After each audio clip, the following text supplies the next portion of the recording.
Hello students, यहाँ पे हमने लिया है बेसिक मैथ का क्वेश्चन और इस सीरीज़ में हम सॉल्व कर रहे हैं complete NEET physics with question including from each and every topic of the syllabus. Okay, तो क्वेश्चन दिया है if sine theta is equal to 4/5 where theta lies in the first quadrant, मतलब theta जो है वो 0 से लेके 90 डिग्री के बीच में लाई कर रहा है। तो हमें फाइंड करना है ऑल अदर ट्रिग्नोमेट्रिक रेशियोज़। मतलब साइन थीटा दिया है तो हमें कॉस थीटा और tan theta, cosec theta, cot theta और सेक थीटा की वैल्यूज़ बतानी है।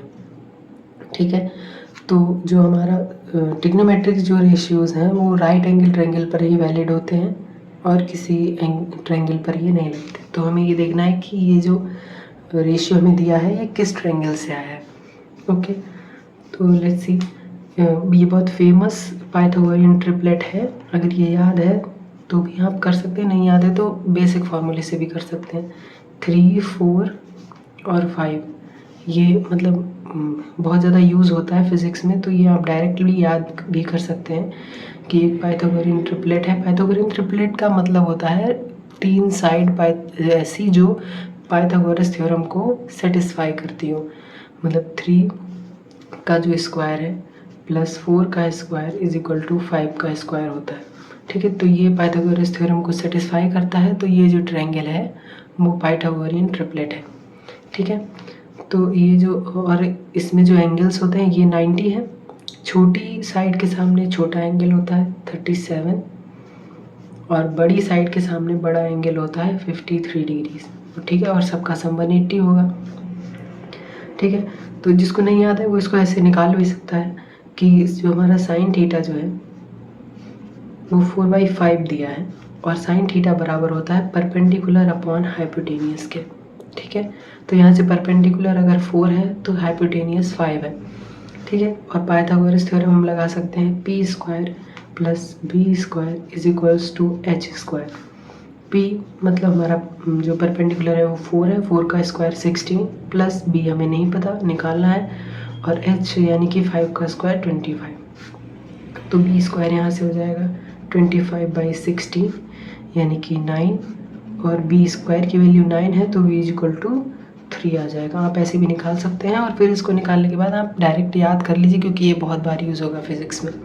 ठीक है, तो ये ट्रायंगल है और साइन थीटा हमारा होता है परपेंडिकुलर अपॉन हाइपोटेनियस। तो ठीक है, देखिए परपेंडिकुलर की वैल्यू होनी चाहिए 4 और हाइपोटेनियस की होनी चाहिए 5।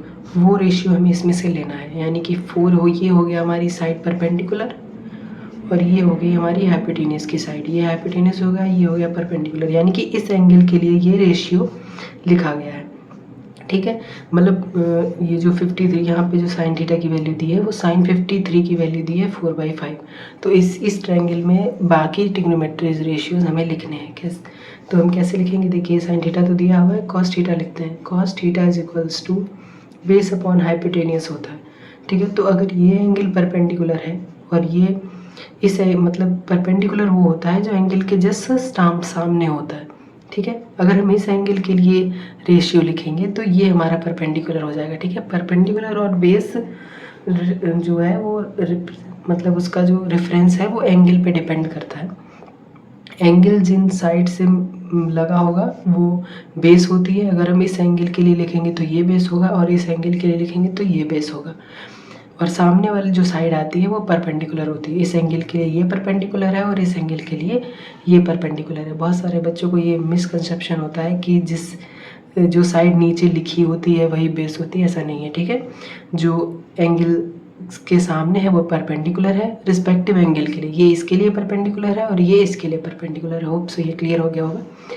तो कॉस थीटा की वैल्यू होती है बेस अपॉन हाइपोटेनियस, और इस थीटा ये एंगल हमारा थीटा लिया गया है यहाँ पे, तो इसका बेस क्या होगा 3 और हाइपोटेनियस होगा 5। तो कॉस थीटा की वैल्यू यहाँ से आ जाएगी 3/5। ओके, उसके बाद नेक्स्ट रेशियो जो हमारा है वो टेन थीटा। टेन थीटा जो होता है वो परपेंडिकुलर अपॉन बेस होता है। परपेंडिकुलर अगेन इस थीटा के लिए परपेंडिकुलर है 4 और बेस है 3, यानी कि टेन थीटा की वैल्यू 4/3 हो जाएगी। ओके, उसके बाद हम sine theta, cos theta, tan theta हो गया। बचे कौन से रेशियो, एक बचा है हमारा cosec theta. Cosec theta is a inverse of sine theta, reverse reciprocal of sine theta. Okay, यानी कि कॉसेक थीटा जो है वो साइन थीटा का रेसिप्रोकल होता है। साइन थीटा हमारा होता है परपेंडिकुलर अपॉन हाइपोटेनियस, तो हमारा जो कॉसेक थीटा है वो हाइपोटेनियस अपॉन परपेंडिकुलर हो जाएगा। हाइपोटेनियस कितना है हमारा 5, परपेंडिकुलर है हमारा 4, या डायरेक्ट इससे भी इसको भी उल्टा करके लिख सकते हैं 5/4। ओके, तो cosec theta is inverse of sine theta. ऐसे ही हमारा अगेन एक और दूसरा रेशियो होता है sec theta. Sec theta is a reciprocal of cos theta, और कॉस थीटा को हम लिखते हैं बेस अपॉन हाइपोटेनियस से, तो इसको हम कॉस थीटा का इन्वर्स भी लिख सकते हैं हाइपोटेनियस 5 और बेस 3। ओके, और last cot theta. Cot theta is a reciprocal of tan theta. Tan theta होता है हमारा परपेंडिकुलर अपॉन बेस, तो कॉट थीटा हो जाएगा बेस अपॉन परपेंडिकुलर।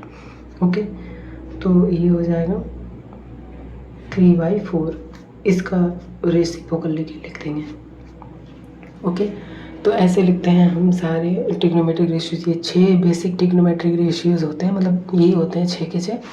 और कॉसेक थीटा जो है वो साइन थीटा का रेसिप्रोकल होता है, सेक थीटा कॉस थीटा का, और कॉट थीटा टेन थीटा का। ओके, तो ये तो हमारा मतलब एक जो दिया है यहाँ पे रेशियो, वो एक फेमस जो मतलब बेसिक है, याद ही होता है सबको, उससे आ रहा है।